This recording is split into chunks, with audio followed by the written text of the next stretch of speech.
Católicas por el derecho a decidir. Somos católicas y feministas. Este es nuestro podcast. 2 años de la ley. Seguimos haciendo historia.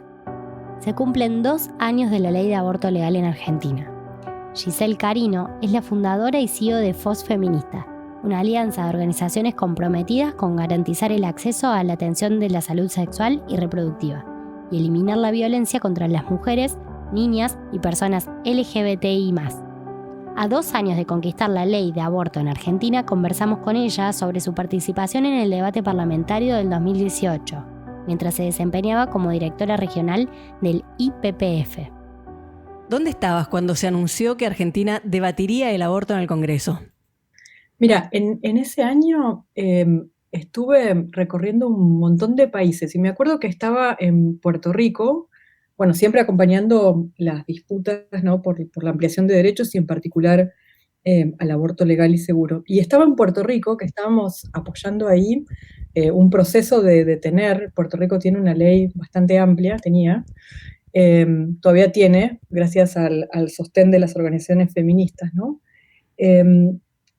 Una ley bastante amplia y todo el tiempo estaban buscando retrasar, ¿no? Y es un país que se ha solidarizado muchísimo con Argentina, saben, conocen las noticias, están al pendiente, seguían muy cercanamente la Marea Verde, ¿no? Han sido increíblemente solidarias y acompañantes de todo este proceso, y estaba ahí, y salté de felicidad, no lo podía creer, porque no lo podía creer, verdaderamente. Creo que incredulidad era eso. No puede ser cierto, porque venía trabajando con las compañeras en Argentina, con las organizaciones en Argentina por 20 años, ¿no? Y vieron cuando uno intenta muchas veces que luego ya es como la Copa del Mundo, ¿no? Es como que, bueno, ay, que casi no llega y no llega, bueno, esa sensación de que uno no quiere entusiasmarse de más porque después que no pase era como una desazón enorme, ¿no? Así que con mucha felicidad y alegría, y mismo era eso ya una clara señal, ¿no? de la fuerza del movimiento, cómo el movimiento había logrado agendar el tema del aborto legal y seguro como un tema de ciudadanía plena para todas, ¿no? Y ahí te enteraste muy pronto de que tenías que exponer, te convocaron. ¿Cómo fue tu llegada a esos debates, a tu participación como expositora en los debates del 2018? Mira, de manera bastante orgánica, porque nosotros veníamos apoyando un ecosistema de organizaciones, bueno, en Argentina y en el resto del mundo, pero en Argentina en particular no solamente por lo que veíamos era un gran potencial de cambio, ¿no? Transformador del movimiento feminista ahí. No alcanzábamos a dimensionar, claro, lo que sería, pero venía mucho tiempo, y nosotras en general no tenemos participación así de manera tan pública, ¿no? Eh, Fundamentalmente porque creemos que siempre la participación y el liderazgo lo deben llevar las organizaciones y las activistas que están al frente de las luchas, ¿no? Nuestro rol es más de acompañamiento. Entonces lo pensamos muchísimo, si tenía sentido, y lo conversamos con las compañeras, con las organizaciones, a ver qué era la voz que nosotros y la experiencia que nosotros agregábamos, ¿no? Siendo una organización internacional y siendo quien la lidera, Argentina, de Córdoba específicamente. Y encontramos que esa voz era importante, ¿no? Encontramos colectivamente que esa voz era importante, no solamente por tener como 70 años de trabajo en ese momento en Latinoamérica y el Caribe, acompañando desde el acceso a la anticoncepción, la disminución de la mortalidad materna, los esfuerzos de la lucha contra las violencias, la identidad sexual y también el aborto legal y seguro.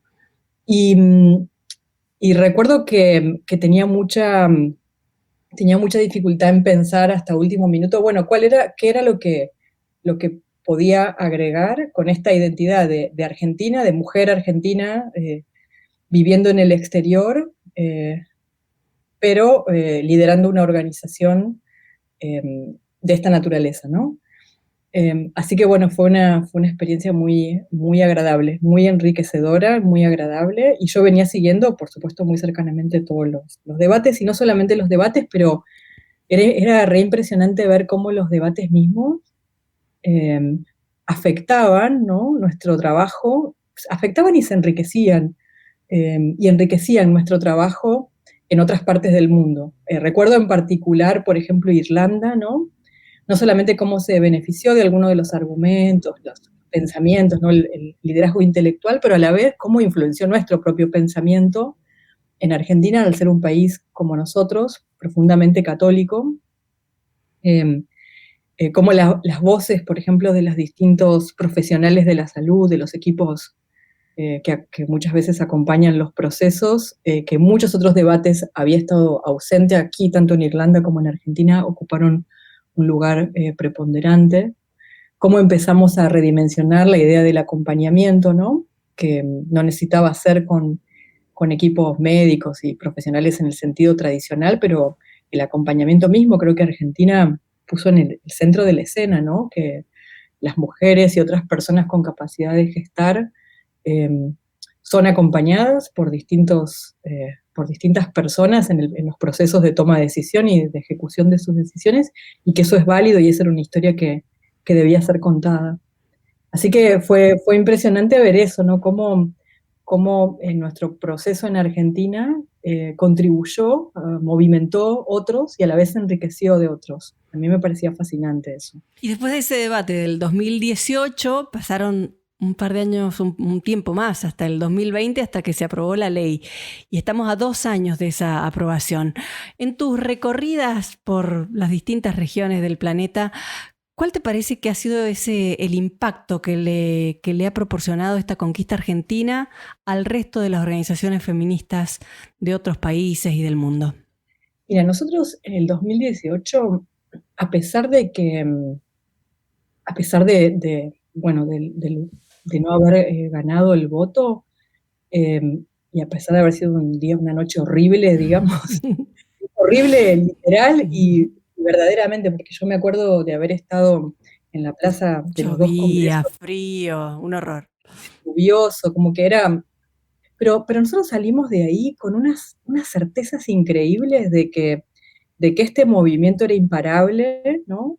Que era cuestión de tiempo. Nosotros, por supuesto, no teníamos ninguna aproximación a qué tiempos de la política, del activismo dirigen eso, pero nosotros no teníamos dudas saliendo de ahí que esto iba a pasar, porque había pasado en las cabezas, en los corazones de la gente. Uno, quizás, en mi caso, viviendo afuera y viajando, yo viajaba 3 o 4 veces a Argentina, uno podía palpar, ¿no?, ese cambio que se había dado en la sociedad. Entonces, tipo, ibas a cualquier lado, ibas a tomar un café, todo el mundo hablaba de esto, ibas, no sé, en la escuela, era un tema de conversación y lo había sido por bastante rato ya. Entonces, para nosotros era así como, esto va a pasar, acá lo que hay que hacer es acompañar y ver em, cómo analizamos esta situación. Y cuando efectivamente pasó, yo, como mucha gente, no podía viajar, no podía estar presente, de cuerpo presente ahí. Y había sido un año increíblemente duro. Yo siempre pienso que vamos a mirar para atrás y quizás va a ser el año más difícil de nuestras vidas, ¿no? Muchos de nosotros perdimos, qué sé yo, amigos, conocidos, gente cercana. Un año terrible. Pero nosotros desde acá, desde Estados Unidos, no podíamos ni creer que la gente con máscara, con lo que sea, como sea, estuviera manifestándose. Era absolutamente conmovedor, ¿no? Para quienes no teníamos, o teníamos muchas dificultades para la idea de estar lejos, fue quizás uno de los más lejos físicamente, fue una de las cosas más difíciles que me tocó vivir, y a la vez estando tan cerca, ¿no? Nuestras familias, nuestra gente querida, nuestras compañeras, en fin, ahí sabiendo minuto a minuto lo que se podía saber, lo que estaba pasando, lo que veíamos. Era una energía transformadora. Y analizando un poco 3 cosas, ¿no?, que quizás me gustaría señalar. La primera, era muy claro que el carácter intergeneracional del movimiento, en particular ver a las pibas más chicas, ¿no?, que votarían muy pronto, tomando posiciones así tan identitarias con respecto al tema del aborto. No había como discusión posible, ¿no?, cuando era clarísimo que no había igualdad posible sin que el aborto sea legal y seguro. Era inadmisible, ¿no? De hecho, en el 2018 tengo una hija de 12 años, y en el 2018 vino a las marchas, fue parte del proceso y quedó absolutamente fascinada. Es identitario, ¿no? Quiere decir que define quién uno es antes y después. Y esa transformación era muy evidente en el 2018 y claramente la fuerza del 2020 estuvo ahí en un movimiento rediverso y súper intergeneracional. Y eso es un aprendizaje, ¿no? Para quien mira un poco desde afuera. Después, la gran apuesta de las feministas argentinas, cuando nadie les creía hace 25 años, en apoyar a feministas en la política. Y digo de todos los partidos, con una generosidad que cruzó todas las líneas partidarias, por eso la ley fue aprobada con gente, con mujeres, con personas de todos los partidos políticos. Eso no es algo menor en escenarios tan polarizados, en general, digamos, cuando uno mira los escenarios de Latinoamérica son cada vez más polarizados, bueno, y del mundo, pero también en el caso de Argentina, ¿no? Eso era como un aprendizaje, ahí hay algo todavía que descifrar más, ¿no? Y después en plena pandemia, o sea, cuando uno lo mira es casi como ridículo, ¿no? ¿Cómo fue posible? Uno no tiene palabras para explicar eso. Es como cuando quizás las pandemias, las situaciones de tanta dificultad ponen las cosas en blanco sobre negro, no hay espacio para perder el tiempo, para asumir, ese era el momento, ¿no? Y entonces eso a mí me parece que es algo que, para responder a tu pregunta sobre el impacto fue inmediato, pero no fue en el 2020. El impacto en el resto del mundo empezó en el 2018. Yo en el 2018 viajé de Argentina a México, de México a Brasil, de Brasil a Puerto Rico, de regreso. El impacto fue instantáneo a Chile, y con el símbolo del pañuelo verde, pero también con quizás unas ansias que no había visto antes de aprender, de dialogar políticamente, de entender de la importancia del diálogo político transfronterizo, ¿no? De poder pensarse por fuera de las restricciones de las geografías, que es tan difícil, ¿no? Uno tiene que romper una inercia enorme para pensarse como movimientos fuera de las geografías que les encierran, y empezar a ver que quizás Brasil tiene un montón de características, o tenía bajo el gobierno de Bolsonaro, a Turquía, a Polonia, empezar a pensar otras líneas de trabajo, ¿no? Que Argentina podía contribuir a un montón de conversaciones, que de hecho Colombia, ¿no? Y cada proceso es único en sí mismo. Uno no puede pensar en modelos y que lleva y trae, no es así como funciona, pero el impacto fue instantáneo y fue del movimiento. Claro que la ley en el 2020 selló eso, ¿no? Además, una ley que cuando la leímos, no pudimos leerla, digamos, la versión final, no solo nos hablaba de mujeres, pero también de personas con capacidad de gestar, ¿no? Entonces fue como uniendo todas aquellas batallas que a veces se ven como separadas, que no están. Y Argentina entonces, en su movimiento y en el resultado de ese movimiento, ha sido y continúa siendo punta de lanza, ¿no? Así que nada, un orgullo enorme, el impacto fue inmediato, seguirá siendo, y creo que el mejor legado que Argentina y que el movimiento, las feministas argentinas nos dejan son todas estas lecciones que cada país y cada grupo tiene que asimilar y asimilará de manera diferente. Y eso, Giselle, también se puede retratar en vos hablaste de procesos diferentes, pero hay algo que va uniendo y que está representado por ese pañuelo verde que se va como reproduciendo en cada territorio con una consigna particular. ¿Qué te pasa a vos cuando vas encontrando estos distintos modelos de pañuelos verdes en los distintos países? Creo que parte de nuestro trabajo, yo voy por el mundo, recolecto pañuelos y después les mando a las compañeras en Argentina, porque creo que lo más maravilloso del pañuelo es, bueno, el símbolo, ¿no? de la libertad y de la igualdad ahí, que claro que habla del aborto legal y seguro, pero habla de mucho más, ¿no? Habla de la autonomía corporal y cómo,